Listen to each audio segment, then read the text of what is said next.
What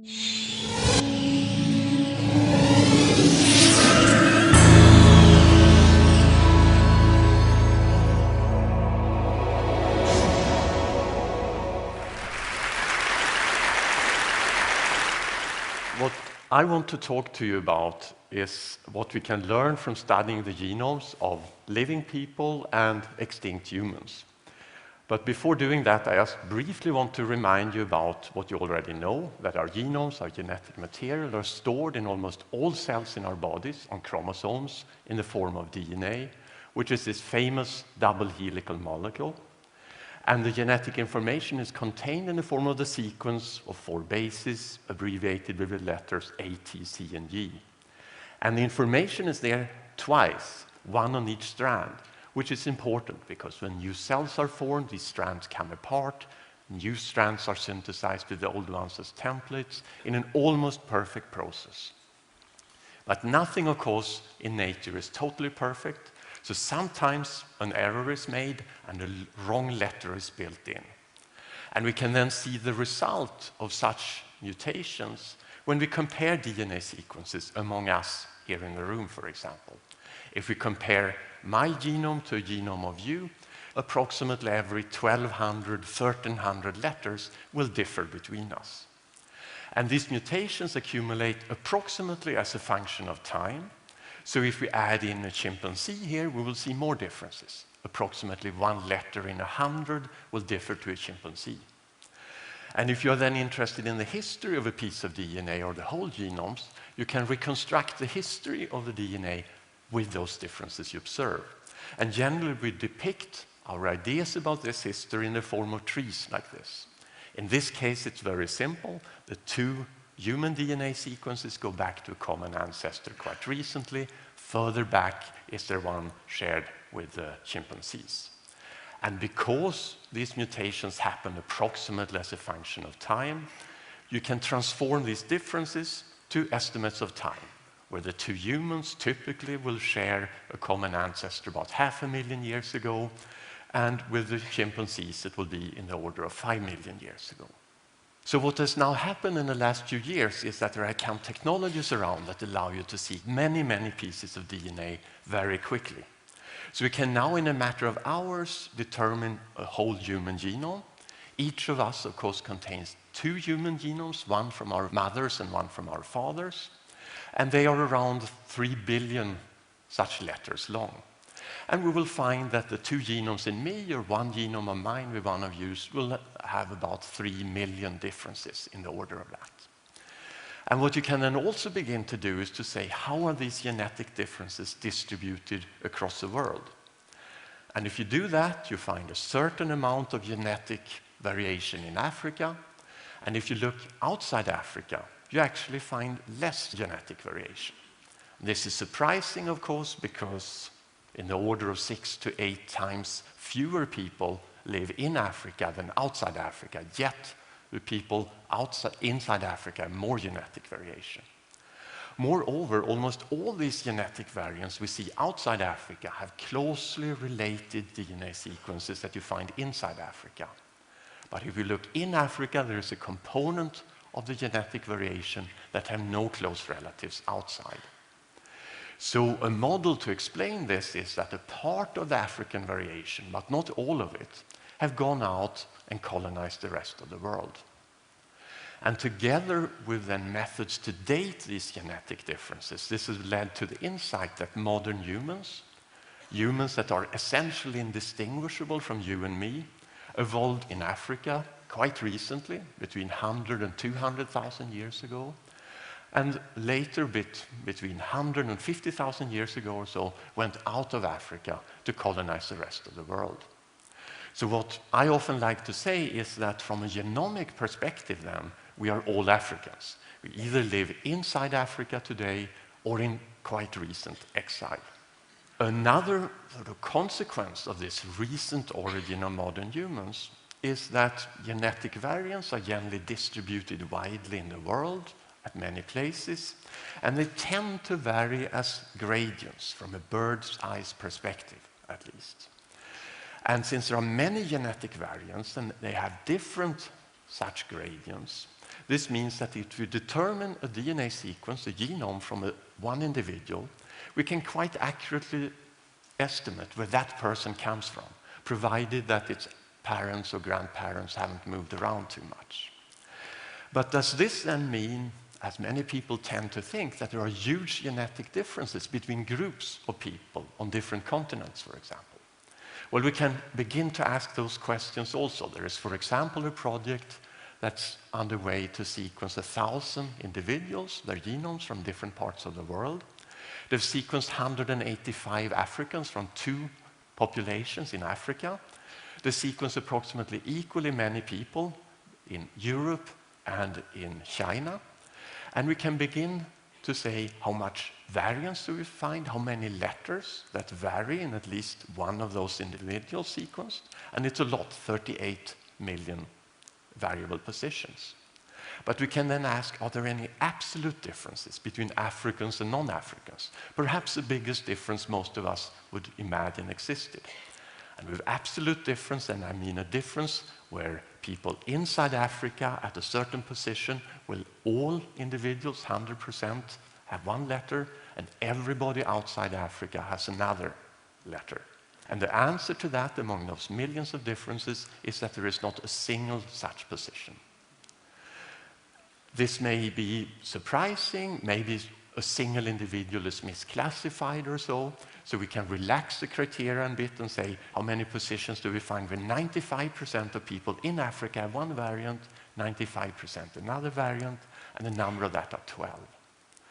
So this is very surprising. It means that when we look at people and see a person from Africa and a person from Europe or Asia, we cannot for a single position in the genome with 100% accuracy predict what a person will carry. And only for 12 positions can we hope to be 95% right. This may be surprising because we can of course look at these people and quite easily say where they or their ancestors came from. So what this means then is that those traits we then look at and so readily see, facial features, skin color, hair structure, are not determined by single genes with big effects, but are determined by many different genetic variants that simply vary in frequency between different parts of the world. There is another thing with those traits that we so easily observe in each other that I think is worthwhile to consider, and that is that in a very literal sense, they are really on the surface of our bodies. They are what we just said, facial features, hair structure, skin color. There are also a number of features that vary between continents like that have to do with how we metabolize food that we ingest, or that have to do with how our immune system deals with microbes that try to invade our bodies. But so those are all parts of our bodies where we very directly interact with the environment in a direct confrontation, if you like. So it's easy to imagine how particularly those parts of our bodies were quickly influenced by selection from the environment and shifted frequencies of genes that are involved in them. But if we look on other parts of our bodies where we don't directly interact with the environment, our kidneys, our livers, our hearts, there is no way to say by just looking at these organs where in the world they would come from. So there's another interesting thing that comes from this realization that humans have a recent common origin in Africa. And that is that when humans emerged around 100,000 years ago or so, they were not alone on the planet. There were other forms of humans around, most famously perhaps Neanderthals, these robust forms of humans compared to the left here with a modern human skeleton on the right, that existed in Western Asia and Europe since several hundred thousands of years. So an interesting question is what happened when we met? What happened to the Neanderthals? And to begin to answer such questions, my research group, since over 25 years now, work on methods to extract DNA from remains of Neanderthals and extinct animals that are tens of thousands of years old. So this involves a lot of technical issues in how you extract the DNA, how you convert it to a form you can sequence. You have to work very carefully to avoid contamination of the experiments with DNA from yourself. And This then, in conjunction with these methods that allow very many DNA molecules to be sequenced very rapidly, allowed us last year to present the first version of the Neanderthal genome, so that any one of you can now look on the internet on the Neanderthal genome, or at least on the 55% of it that we've been able to reconstruct so far. And you can begin to compare it to the genomes of people who live today. And one question that you may then want to ask is, what happened when we met? Did we mix or not? And the way to ask that question is to look at the Neanderthal that comes from Southern Europe and compare it to genomes of people who live today. So we then look to do this at pairs of individuals, starting with 2 Africans, looking at the 2 African genomes, finding places where they differ from each other, and in each case ask, what is a Neanderthal like? Does it match one African or the other African? We would expect it to be no difference because Neanderthals were never in Africa. They should be equal, have no reason to be closer to one African than another African.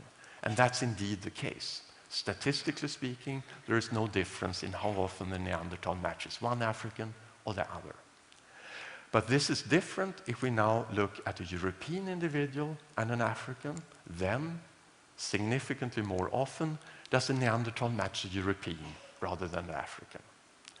The same is true if we look in a Chinese individual versus an African. The Neanderthal will match the Chinese individual more often.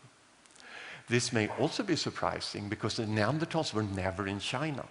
So the model we've proposed to explain this is that when modern humans came out of Africa, sometime after 100,000 years ago, they met Neanderthals. Presumably, they did so first in the Middle East, where there were Neanderthals living.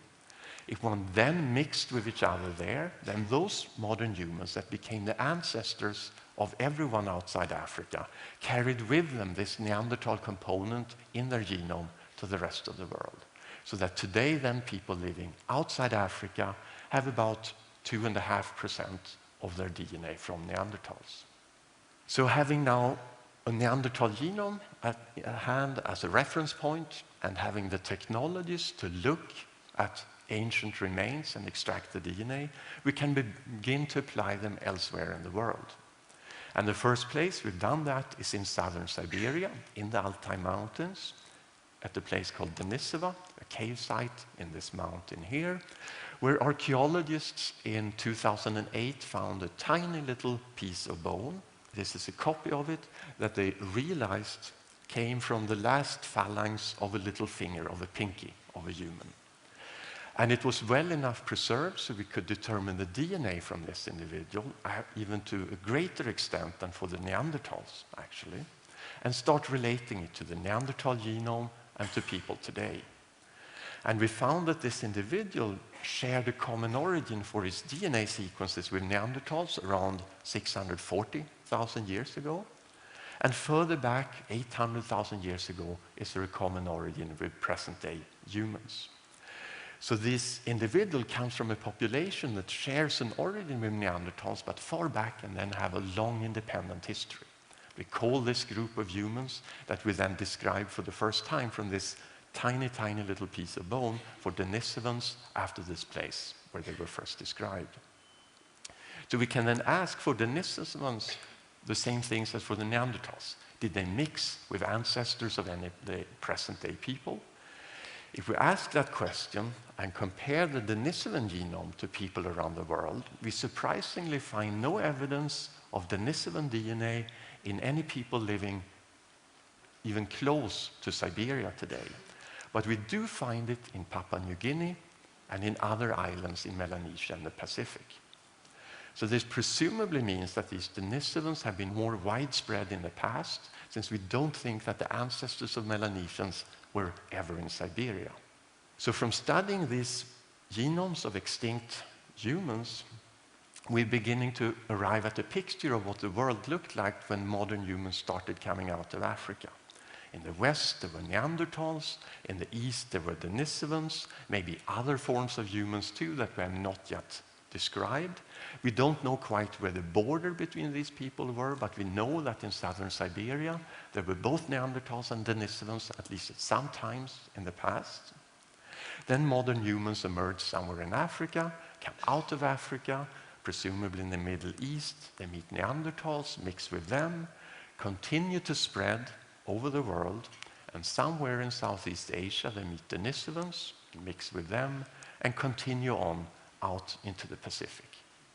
And then these earlier forms of humans disappear, but they live on a little bit today in some of us, in that people outside Africa have 2.5% of their DNA from Neanderthals, and people in Melanesia actually have an additional 5% approximately from the Denisovans.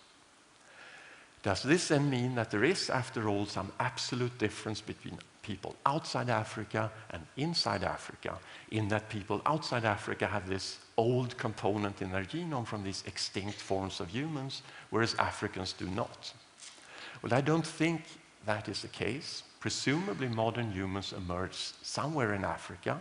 They spread across Africa also, of course, and there were older, earlier forms of humans there. And since we mixed elsewhere, I'm pretty sure that one day, when we will perhaps have a genome of also these earlier forms in Africa, we will find that they have also mixed with early modern humans in Africa. So to sum up, what have we learned from studying genomes of present-day humans and extinct humans?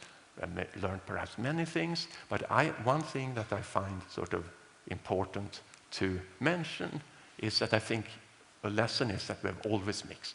We're mixed with these earlier forms of humans wherever we met them, and we're mixed with each other ever since. Thank you for your attention.